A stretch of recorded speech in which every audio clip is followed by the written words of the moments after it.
Does sport really help improve conditions in the third world global south? This video is going to evaluate the value of sport and physical activity to support wider development goals. At some stages in this video we will be looking specifically at HIV and AIDS, one of the biggest problems in the third world, particularly Africa, where it kills more people than combat per year. We will look at whether sport actually plays in combating this or not.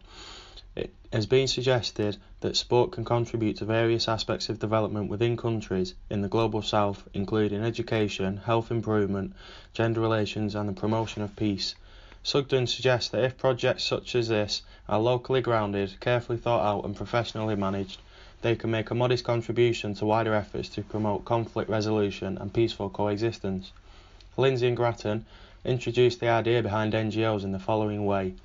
The government doesn't stay in our communities. We as the people know the needs of our communities, so it has to start with us. A non-governmental and community-based organisation. We form close communities and work from that. The way that things are written in sport for development literature may have hampered the way that development policy and practice is understood. There are two opposing strands. One proposes that sport for development follows rational policy solving, and this can be achieved through simplifying models of change and detailed planning and management procedures, while the other opposing strand suggests that sport for development promotes a positivist scientific knowledge that maximises the possibility of achieving desired outcomes. The language that is used within sport for development literature very much talks about similar alignment rather than direct links. Therefore, a holistic framework is needed so that sport for development programs have the best chance of making a difference. Nichols et al. Further backs this up by stating that knowledge of the value of sport for development held by grassroots analysts in the global south is regarded as unnecessary and contributes no or little evidence. Therefore, the data that we have is hugely biased towards the global north. Moving on, Koss and Alexandrova reported that sport does in fact play a major role in preventing diseases such as HIV and AIDS, as well as being considered paramount to child development through teaching respect, cooperation, teamwork and communication. Sport is seen as a natural ground to promote non-political messages regarding behaviour, health, sexual practices and well-being. In 2003, a joint World Health Organization, UNICEF and UNAIDS report stated that where infection rates were in fact declining, sport was playing a big part. In these areas, children were being given the information and tools to learn skills to behave safer. Koss and Alexandrova also believe that sport and play should be used alongside other mechanisms that work to raise HIV epidemic awareness and prevention, as it is a natural base for information and knowledge sharing. In fact, in 2004, UNAIDS signed a memorandum with the IOC agreeing to work together to raise awareness and prevention of HIV and AIDS.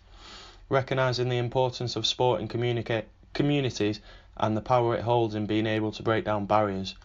However, on the other side of the spectrum, it is also believed that national governments are not willing to give sport a chance as aid to development. Jarvie provides an interesting argument that describes two conflicting ideas about sport and capitalism. The first being that from a contemporary point of view, sport is a source of injustice in the relationships between people and countries.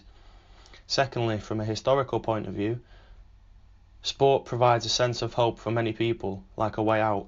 The poaching of athletes from Africa might be seen as equal to the way the first world countries exploit the nations for their mineral wealth, buying it cheap, selling it in the rich countries at high prices, and then giving little back to the nation of origin. An example of this is the movement of athletes from Kenya to oil-rich countries such as Qatar and Bahrain. However, recently Kenya has had to tighten the requirements to be able to get a visa to leave the country.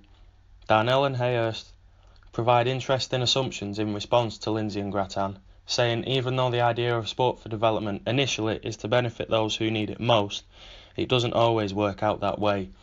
For example, the flow of aid does not always follow a coherent or structured path.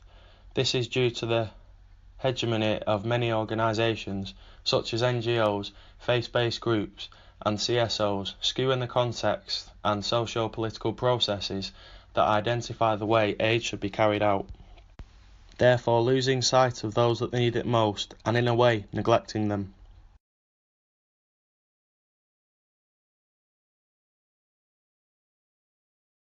Created using Powtoon.